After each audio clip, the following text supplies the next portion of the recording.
Hi, today let's make chicken keema rice at home. Trust me, this is super flavorful, super tasty, and very simple to make. If you're a mutton lover, you can swap the chicken into mutton. So here I've taken chicken mince. If you don't have chicken mince, take chicken breast, put it in the blender, and the chicken mince will be ready. Here I'm marinating it with some lemon juice, salt, ginger garlic paste, yogurt, turmeric powder, Kashmiri chili powder, any kind of biryani masala, marinate it really very well and keep it aside.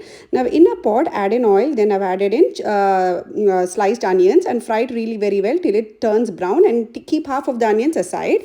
Now I'm adding in the marinated chicken and then give it a good mix. Once the chicken is mixed really very well, here I'm adding in garam masala and Kashmiri chili powder and again give it a good mix and let the chicken cook at least 70%. When the chicken is cooked 70%, add in the cooked basmati rice. Here I've soaked the basmati rice for 20 minutes and then I've cooked it with salt. Now I've added generously on top of the chicken keema, spread it beautifully evenly, garnish it with the remaining fried onions and coriander leaves, and that's it. Just keep it in the now let's keep it for dum for 10 minutes on a very low flame, and that's it. Your super tasty, super simple, super easy chicken keema rice is ready to serve. Trust me, you'll make this on repeat. Very simple, very light than the biryanis which you eat.